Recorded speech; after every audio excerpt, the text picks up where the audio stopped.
আসসালামু আলাইকুম। ওয়ালাইকুম ভালো আছেন? আলহামদুলিল্লাহ বলতে হয়। আলহামদুলিল্লাহ।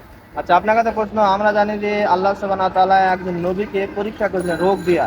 যে ফেরেশতারা আল্লাহ তাআলাকে বলেন, হে আল্লাহ, অমুক নবী আপনার এত ইবাদত করে, সুস্থ সম্পদ সবকিছু আছে, কিন্তু আপনি তাকে একটু পরীক্ষা করেন। তখন আল্লাহ সুবহানাহু ওয়া তাআলা তাকে রোগ দিয়ে পরীক্ষা করলেন এবং তার সহায় সম্পত্তির সন্তান আল্লাহ তাআলা ছিনিয়ে নিলেন। তারপরেও তিনি আল্লাহ তাআলা ইবাদত করলেন অসুস্থ অবস্থায়। সে কোন নবী ছিলেন? নবী তো এখন একজনই, হ্যাঁ, এখন তো নবী একজনই। এখন তো আমি আগে তো বহুত নবী আছে। আগে তো বহুত সেই নবী করে আগে আল্লাহ তাআলা অসংখ্য নবীর মধ্যে একজন নবীকে অসুস্থ দিয়ে পরীক্ষা করছিলেন, তার সম্পদ ছিনিয়ে নিয়েছিলেন, তার সন্তান যে আল্লাহ তাআলা ছিনিয়ে নিয়েছিলেন, সন্তানাদি যারা ছিল, এবং তাকে বিশাল অসুখে পরীক্ষা করছিলেন। তিনি সুস্থ থাকতে আল্লাহ শুকরিয়া আদায় করতে ইবাদত করতেন, এবং যখন অসুস্থ হয়ে পরীক্ষা করলেন তখন আল্লাহ ইবাদত করতেন। তখন আল্লাহ তাআলা চাইতেন, আল্লাহ, আমি তোমার এমন গোলাম বান্দা যে আমি সুস্থ আপনার ইবাদত করছি, অসুস্থ হয়ে আপনার ইবাদত করছি, আপনি আমাকে সুস্থতা দান করুন, সুস্থ দান করুন। কোন নবী আল্লাহ তাআলা কথা বলছিলেন? সেই নবীকে আল্লাহ তাআলা অসুস্থ করছিলেন। সেই নবীর নাম কি?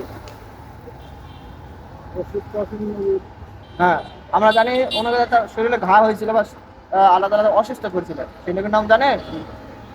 সেই নবীর নাম হযরত আইয়ুব আলাইহিস সালাম। কি নবী? আইয়ুব নবী। মনে থাকবে? আমরা শুনতেন না যে আল্লাহ তাআলা আইয়ুব নবীকে পরীক্ষা করেছিল অসুখ দিয়ে? মনে থাকবো ইনশাআল্লাহ। আচ্ছা, ঠিক আছে, নামাজ কালাম করেন। আচ্ছা, মাশাআল্লাহ, আল্লাহ তাআলা আপনাকে সেবা কামনা করুন। তার কি নবীর নাম ছিলেন? আইয়ুব নবী। মনে রাখবো? আচ্ছা, আসসালামু আলাইকুম।